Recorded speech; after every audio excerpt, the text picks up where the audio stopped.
When you see issues like poverty, there are people who are dying of poverty. Infant mortality rate, most urgent things that are happening in the world. The pandemic has shown, for example, how the world is not ready for most of the things that are devastating to humanity. And here we are as humanity investing billions and billions of dollars in developing a technology that seeks to kill. I think as civilizations, as humans, we have come very far. That some of the things that we continue tolerating perhaps should not be tolerated.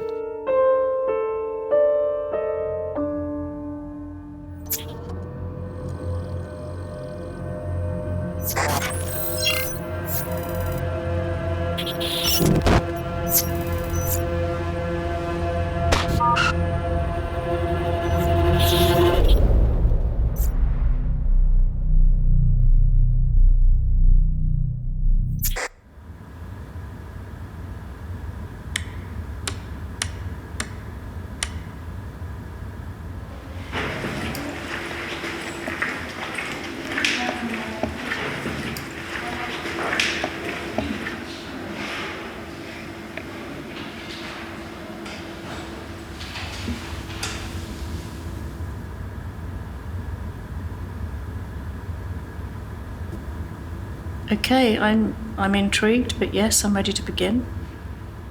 Yes. Yes. Yes. Yes. Yes. Yes. Yes, I'm ready to begin.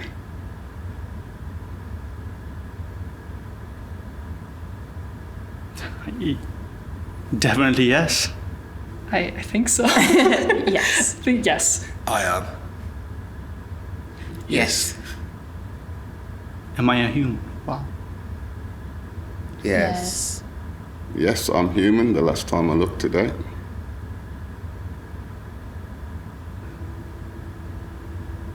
No. No. Definitely no. Have you ever broken the law? So aware of people being here. Not that I know of. That's such a lie. Not that I know of. Yes. I've stolen stuff when I was a kid. Have you ever killed another human being? No. No. No. Yeah. What? Video games. No. No. I'm nodding, but I haven't killed another human being. No. No. No. No.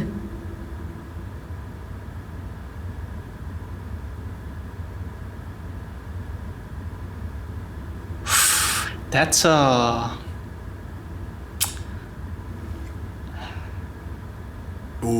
If it was kill or be killed.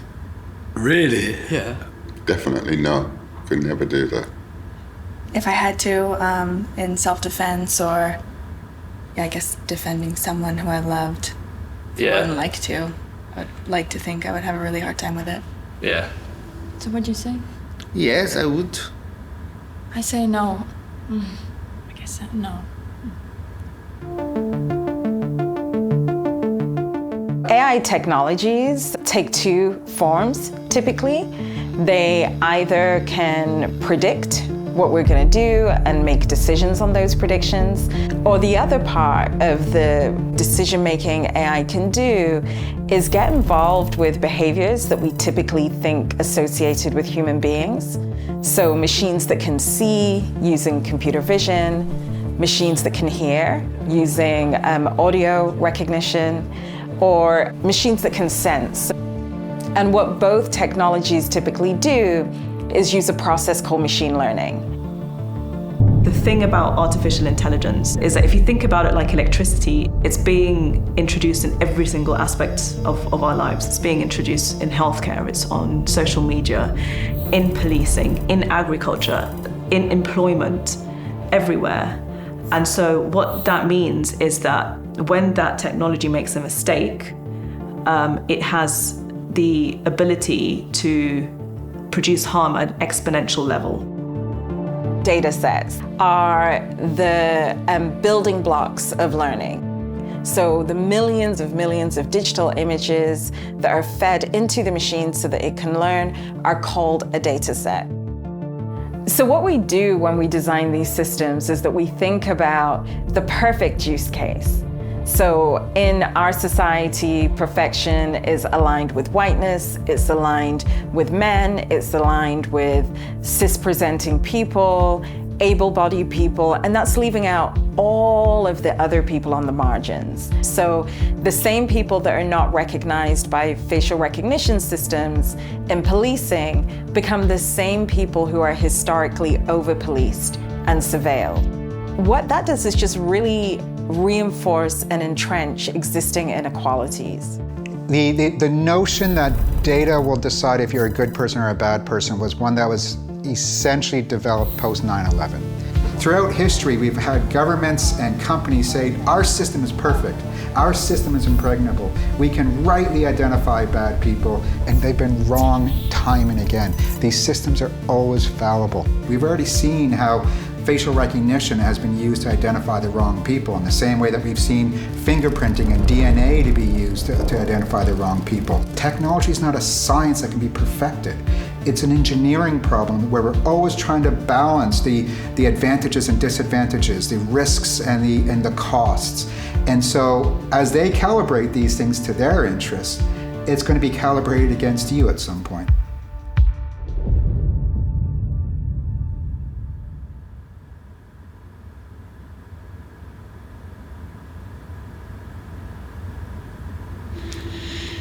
Not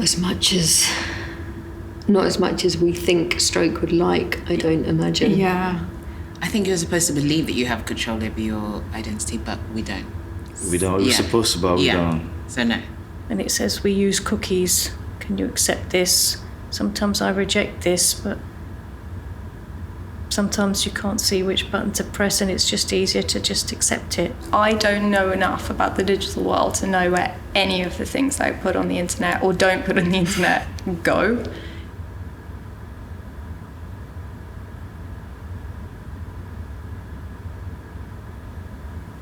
Am I happy to be labelled? No. Yes, for me. I guess I'm not happy to be, but I'm not super bothered about it. I wouldn't. Yeah. Yes. I am happy with that, yes. Not really. No. No. There's a lot more to a person than their personal data. Mm-hmm. Do you think decisions based on personal data and algorithms are fair? Again, I'd say no, because that is not everything a person exists of. You're losing human empathy, you're losing kindness, you're losing understanding. Absolutely, categorically no. No. Why not? Because it all depends on who designs the algorithm. Because people can put bias into an algorithm. But it's just coding. Nah, yeah, but there's a human who still makes the algorithm. There's bias in that. I'd probably say no. I think they're understandable, but they're not fair. Yeah, they're not fair. Yeah, no. Do you think machines, such as artificial intelligence, should be able to make decisions for you or on your behalf? I'm inclined to say no, because I want to make my own decisions. Yeah. Recommendations, yes. Yeah. Decisions, no. No. You can't dehumanize people because we're not robots.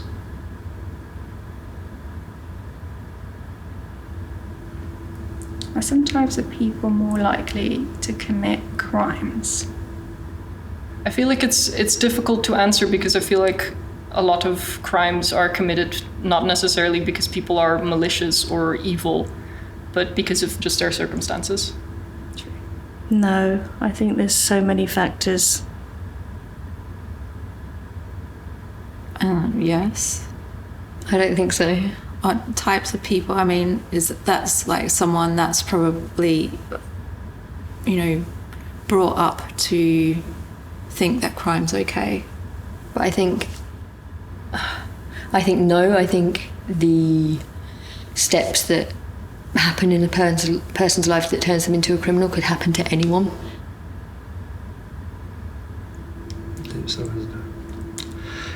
I'm going to say yes. I'm going to say no. I guess if you take background to mean their upbringing or where they're from, I would say no. But if background means... It's difficult. Yeah. That's a hard one. I'd say no. You could be a doctor, could be a lawyer, and still become a terrorist. I'm going to say no. Are you going to say yes? You're going to say yes. I'm not too sure. Well, autonomy in standard English, it means to be self-governing. In a weapons system, when we talk about autonomy, we mean that it can select its targets, identify targets, and choose if and when to apply force. You can take any existing weapon that's designed to be remotely controlled, to be unmanned, and you can do a software update, and now it's autonomous. So, it can take any form. You can certainly have flying autonomous weapons, large ones, big drones, small drones. You can have tanks, you can have other kinds of ground weapons.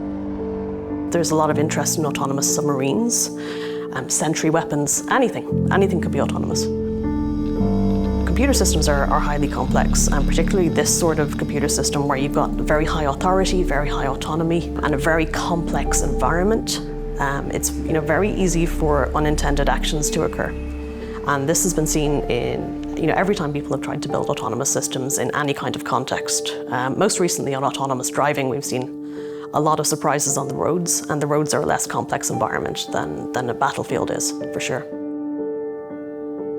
The issue of decision-making about whether you should shoot or not comes over most frequently in occasions where you're not in a major war fighting on a battlefront, but you're actually in a town or a city and you're imposing order and you're having to deal with civilians and this sort of thing.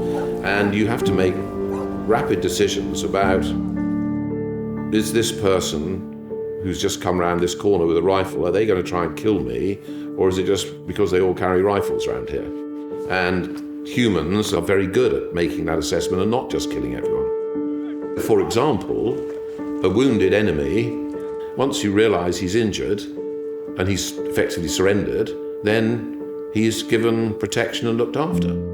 So humans have the ability to sort of keep up with these changes, to use context, and machines don't, because the decision making when you build a software system is done. Like, you have prepackaged decisions, and if the context changes and those prepackaged decisions are no longer appropriate, it's too bad. I mean, these systems are going to have to be quite complex if they're going to try and make appropriate decisions in different contexts. And unfortunately, the more complex of a software system you build, the more places that you have left potential chinks in your defenses for hackers.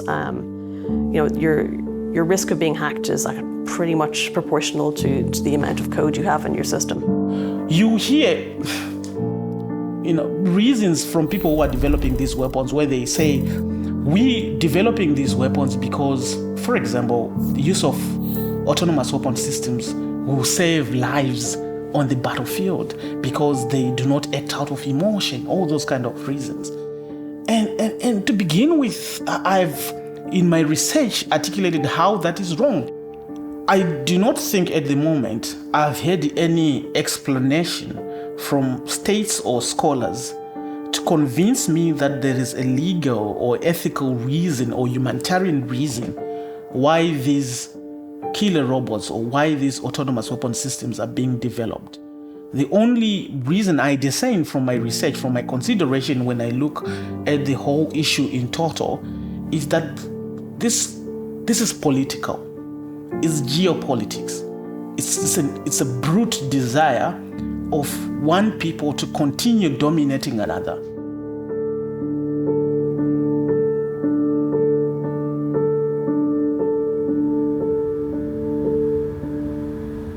Is there ever a circumstance where it is acceptable to kill someone?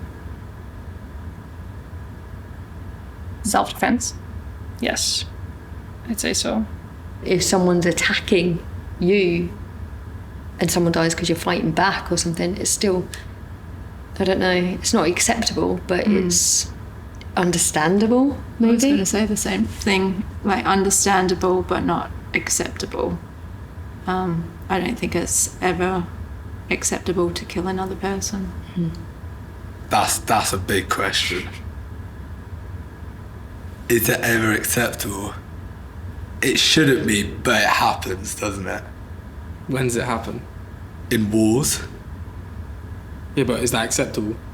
No. So then there isn't a circumstance. Yeah, so no, my answer is no. It's not acceptable.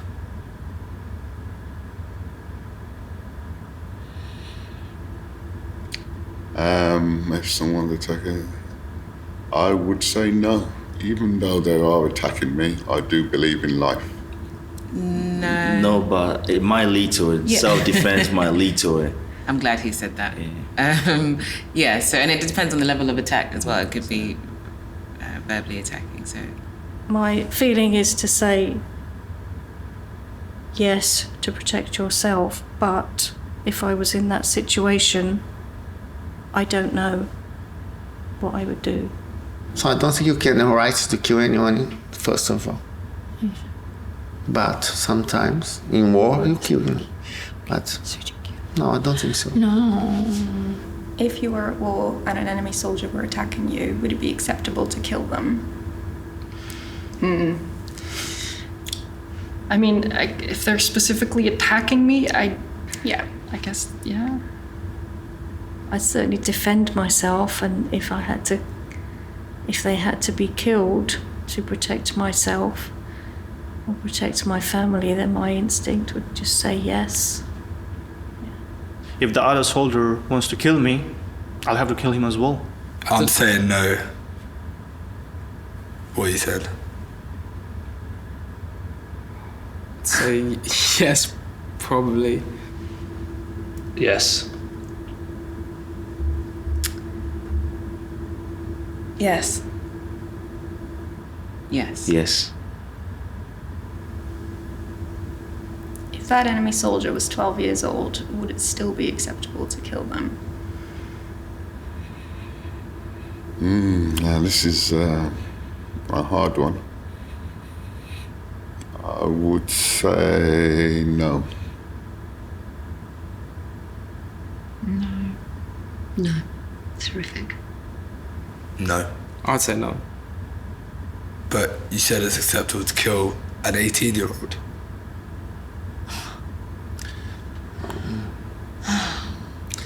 It's not nice, but if they have a gun in their hands, what you I can think do? it's a choice. Either you die or they die, so you make a choice then.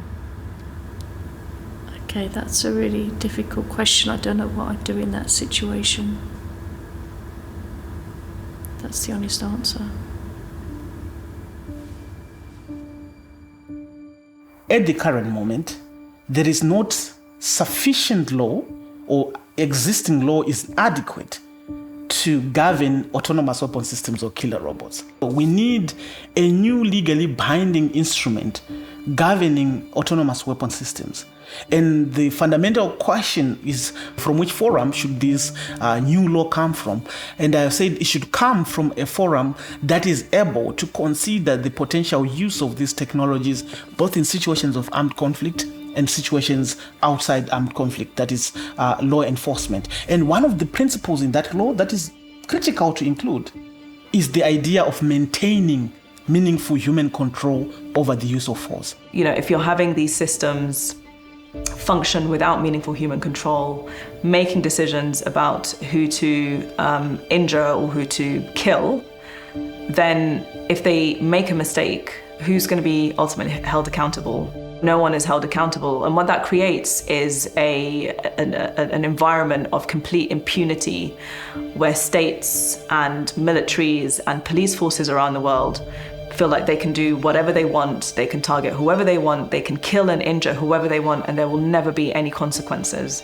Warfare, and I've been involved in it, it is visceral and nasty and horrible, and people die and there is blood and there is screaming and it is horrible.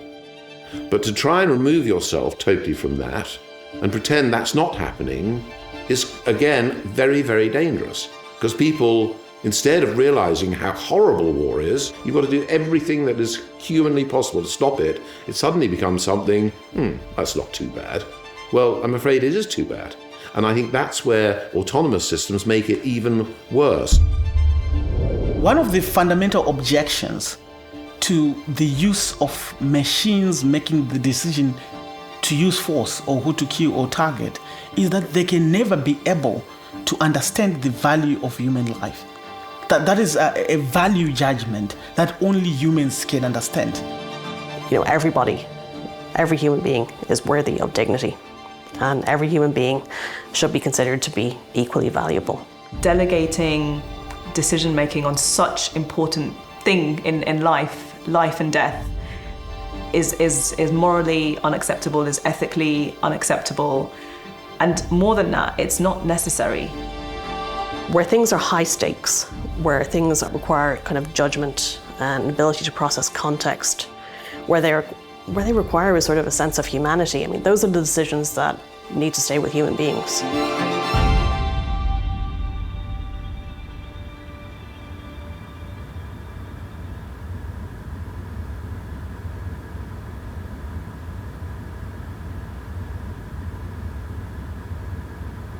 Of course not. I don't think so.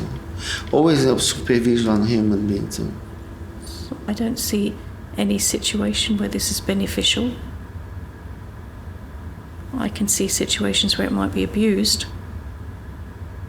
I don't know, like a life being decided by a machine, it just sounds absurd. Yeah. Like, No. Because something could go wrong. 1 billion% no. No. No, I don't see any reason for that ever being the case. I'd say no to this. I still think it should be the human who decides if you live or die, not a machine.